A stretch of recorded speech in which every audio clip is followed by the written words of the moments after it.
Today I'm going to teach you step by step how to make this green monster Christmas wreath. Don't worry, it's beginner friendly. You'll find a full materials list for you below in the description of this video. Welcome to Stillwater's Wreath Designs. Come on in.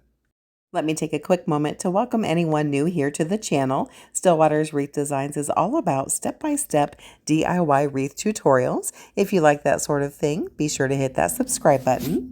We've got new tutorials uploading every single week. Okay, let's dive in. Hey guys, it's Nikki here at Stillwater's Wreath Designs. Come on in. Let me show you what we're going to be making today. We are going to make a Christmas wreath featuring the Christmas green monster. How stinking cute is that sign, you guys? You guys, the wreath we are making today is actually available as a wreath kit in my Etsy shop. Now, I will tell you, I only have 5 available. This kit's been super popular this year already, so if you're interested in this wreath kit, be sure to snag it while supplies last. We'll be making today's wreath on a 15-inch work wreath form. If you're new to wreath making, this is what's called a work wreath form. It's got an upper and lower level. This particular size is 15 inches in diameter, and there are 18 ties. These are called ties. And I'm going to take a quick moment here and just take the top layer of ties and poke those towards the center. And then we'll take those bottom ties and point them outwards. So our wreath frame basically looks like a sunshine. Forgive my voice today, guys. It's scratchy and dry and all the things. We're going to be using this super cute metallic-y 10-inch deco mesh. And we're going to be using the one roll deco mesh method for today's design. So we're just going to need our work wreath form, our 10-inch roll of mesh, and a standard ruler. You can also use your self-healing mat if that's easier for you for your measurements. You guys, the one roll method is actually a poof and curl method, and if you're new to working with deco mesh loves to fray, and this is a method that really helps reduce the fray. We're going to start on the lower level of our work wreath form. And I'm just going to cut off this edge. It's pretty jagged. Cut away those fraying pieces, and we'll start with a fresh roll here. And I'm just going to lay my mesh roll in my workstation, curl side down, and I'm just unrolling about 1.5 feet at a time. And the first thing we need to do is to anchor our deco mesh onto our frame. And so I'm just going to take my thumbs and press down on my mesh to hold it stationary. And then we'll scrunch and gather that mesh back into our hands here, which gives us this little tail. And then I'm going to curl that back under into my hand. And what that does is tuck away that raw edge to help reduce the fray. We're going to start at any lower level set of ties on our frame. At this point, we don't have a top or bottom to our wreath, so you can start at any lower level set of ties. We're going to open those ties into a wide V, and then take that mesh tail and press it all the way down to the base of the V. And then we're going to give those ties a couple of tight twists, just like that. And then we'll point them back outwards. And so we've just anchored our mesh down into our frame. And now we're going to make our first poof. We'll be making 10-inch poofs on the lower level. So I'm just going to take my standard ruler. I'm going to lay that at the most recent set of ties that we've used. We'll come out to that 10-inch mark. And guys, not looking for perfection here. No one's going to be measuring. And I'm just pinching and gathering that mesh into my hand. Let's unroll that a little bit. We're going to come to that very next set of lower level ties on the frame. We're going to take that pinch of mesh and place it all the way down to the base of those ties and give those ties a couple of tight twists. I'm going to fluff that out a little bit. Anytime you've got metallic-y edging on your mesh, it's a little bit stiff, so we'll just get that place where we like it. And we've just made our first poof.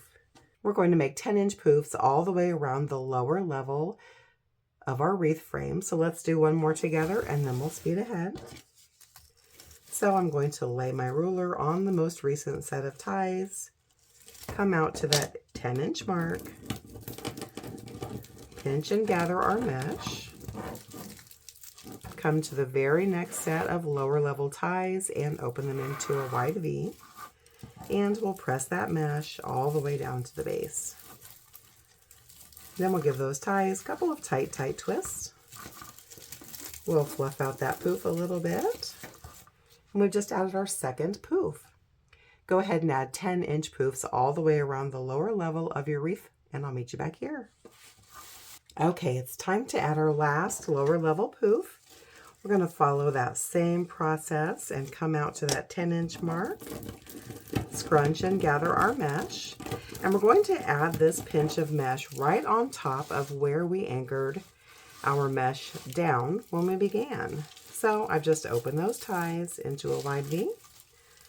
I'm pressing that pinch of mesh all the way down to the base and giving those ties a couple of tight twists. Now we've finished adding all of our poofs on that lower level, and it's time to jump our mesh to the upper level. And so all we're going to do here, guys, is grab that mesh and pull it tautly into our hand. We're going to come up to the upper level of our wreath frame to the nearest set of ties. We'll open them into a wide V and bring that mesh behind those ties. Press it all the way down to the base and give those ties a couple of tight twists. So now, as you can see, we don't have a poof here. We've just cleanly jumped our mesh from the lower to the upper. We've anchored that mesh down, and now we can continue adding poofs. We're going to follow the same process on the upper level with one exception. Those poofs will be 8-inch poofs. So just like we did on the lower level, we'll lay our ruler down on the most recent set of ties, come out to that 8-inch mark. We'll scrunch and gather our mesh into our hand. We'll come to that very next set of upper level ties. We're going to take that pinch of mesh and press it all the way down to the base of that V and give those ties a couple of tight twists.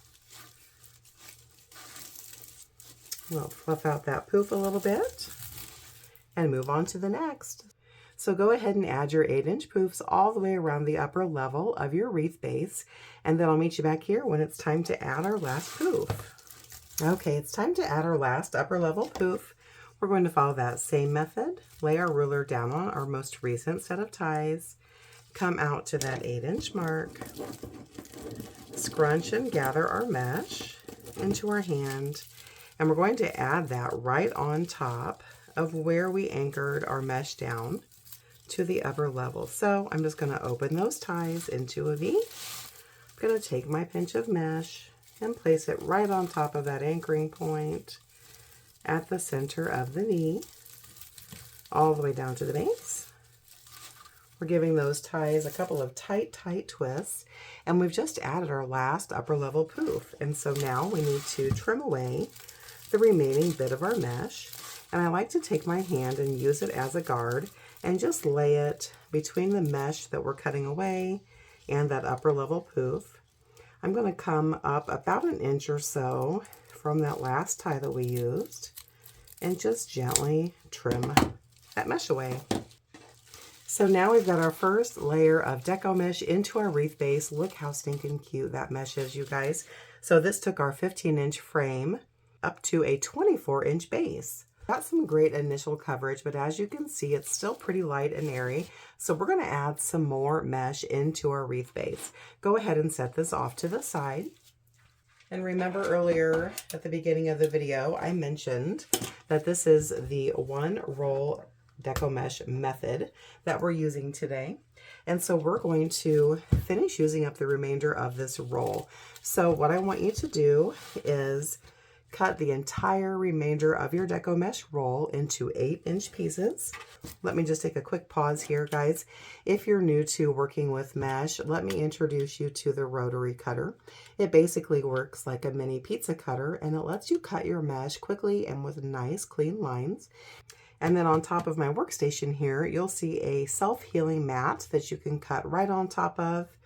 It's not going to dull your blades, and it's going to protect your workstation as well as give you measurements. If you don't have the rotary cutter, I'll leave a link for this for you below, so you can grab one if you'd like. You can also use your scissors and a ruler. So we're just going to measure our mesh into 8-inch pieces and cut it into strips. And we're going to trim the entire rest of our roll down into the 8-inch pieces, and then I'll meet you back here. Once you've got the rest of that deco mesh roll cut down into 8-inch pieces, go ahead and bring your work wreath frame back into your workstation, and we're going to add 1 deco mesh curl to every single set of ties. And so to make a curl, guys, you're just going to grab a piece of deco mesh, lay that in your workstation curl side up, and roll that piece of mesh into a cylindrical tube, just like that. So it's probably 1 inch or so in diameter in the center, and then of course it flares out at the ends. You're going to come to any set of ties on your wreath base. Take that deco mesh curl and place it all the way down to the base. And you guessed it, give those ties a couple of tight twists. So we've just added a curl. Go ahead and add a curl into every single set of ties, and then I'll meet you back here. Okay, we've got all of our curls added into our wreath, and look how cute this wreath base is, you guys. Oh my goodness. I love this deco mesh. It's adorable. Okay, let's set our wreath base off to the side, and we're going to grab our ribbon and get that prepped for some ribbon tails. We're going to be using 4 different types of wired ribbon for this wreath. We've got a couple of 2.5-inch wide ribbons and a couple of 1.5-inch wide ribbon. And remember, we've got 18 ties on our wreath base, and we're going to add 2 ribbon tails to every single set of ties. So we're going to need 9 pieces of every single ribbon type. Let me show you a quick way to get your ribbon tails ready to add into your wreath. Using your self-healing mat or a standard ruler, we're going to measure out 11-inch tails. I'm just going to mark that with my finger. And then you're going to take that ribbon and fold it accordion style 9 times, because remember, we need 9 pieces of each of the ribbon types.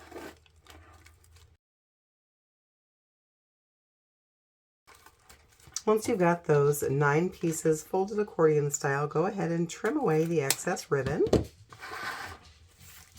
We're going to leave that ribbon in a stack, which, by the way, if you ordered a wreath kit from me, your ribbon's going to come to you in a stack like this. And now we're going to trim the ends. So I'm going to do half a stack at a time, and I'm going to trim my ends diagonally. Of course, you could also dovetail if you wish.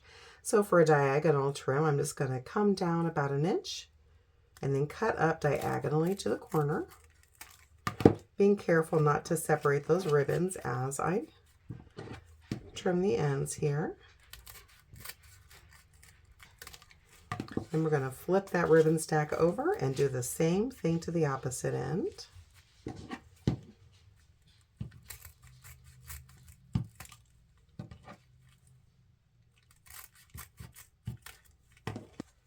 And what that does is give you a really quick way to get the exact number of tails that you need with the same measurements, and you can trim those ends all in one fell swoop. So a great time saver.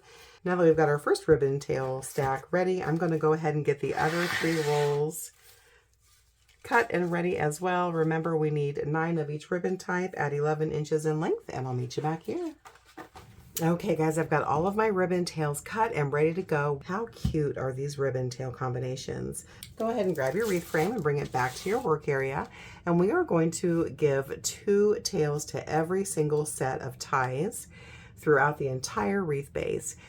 And I like to alternate back and forth between the 2 ribbon pairing combinations. You're also going to need a good pair of scissors or some small wire snips. And again, guys, our wreath doesn't yet have a top or bottom, so you can start anywhere. I'm just going to take my 2.5-inch ribbon, lay my 1.5-inch ribbon tail right on top. I'll fold that in half just to identify that center. Give it a pinch in the middle. I'm going to come to any set of ties on the wreath base and place those ribbon tails all the way down to the base, and then give those ties several tight twists. And then I'm just using my snips to trim away those excess bits of ties because we don't need them anymore. I like to take my fingers and just kind of curl that little nub there out of the way. Then we're just going to pull those ribbon tails into a loose X pattern. Just like that. Let's do one more set together and then we'll speed ahead. I'm going to go back and forth between the two ribbon pair combinations. So I've just grabbed my 2.5 inch ribbon. I'm going to lay my 1.5 inch right on top. I like to fold that in half just to identify that center point. Give it a little pinch and pleat there in the middle. We're going to come to our very next set of ties, open them into a wide V, and place our ribbon tails all the way down to the base of that V, and then give those ties several tight twists. Then we'll take our snips or our scissors and trim off those tie bits because we're finished with those. We'll curl those ends back under and pull our ribbon tails into a loose X. Just like that. So go ahead and get all of your ribbon tails added into your wreath. Make sure you trim off those excess bits of ties, and I'll meet you back here. Just a quick reminder that you can find this wreath kit in my Etsy shop. I'll leave a link for that below for you in the description of this video. Okay, I've got all of my ribbon tails added into the wreath, you guys. How stinking cute is this? Oh my goodness. Okay, we've got one more step, and that is to add in our decorative sign. This particular sign is actually metal, so it's going to be very weather resistant. How cute is that? So our last step is to get this super cute sign added in. You guys, if you have purchased or you're going to purchase a wreath kit from me, this step will have been done. If not, for your thin metal signs, I'm just using a jewelry hole punch. I'll link that for you below. And I'm adding a tiny hole right here at the halfway point on each side of this green edging. And we're going to use some 20 gauge floral wire stems to anchor our sign down. If you ordered a wreath kit from me, you will get these in your kit. So I just like to fold them in half loosely into a V just to identify that center point. And then I just run that floral wire stem right to the middle there. Give it a couple of twists so it doesn't slide off. And then we'll do the same thing to the other side.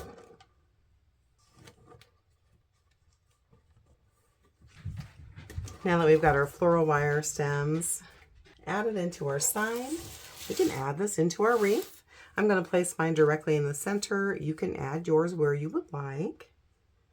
So you're just going to take those floral wire stems, poke them right through the mesh. Give yourself some grace with this, guys. You've got a lot of things to poke through here. Hang on to that sign with your hand and flip your wreath over. And then I'm just going to give that set of floral wire stems a loose twist or two just to anchor it in place. And I like to, at least one set of those ties, come around a crossbar just to make sure that that sign doesn't slide. Again, a couple of loose twists. We'll flip that back over to make sure that we're happy with the placement. And I am, so let's just do one more flip here. I'm going to give each one of those stems a couple more tight twists there. And then I'm going to use my small snips to trim off the excess bit of floral wire stem. And then I like to grab my needle nose pliers and just pinch those ends together and kind of curl them back into the wreath so that they don't poke my customer should they happen to grab right there. And this beauty is finished. I sure hope you enjoyed designing with me today. If you did, be sure to give this tutorial a thumbs up. It really helps my little channel to grow. Thanks, friends. Happy crafting.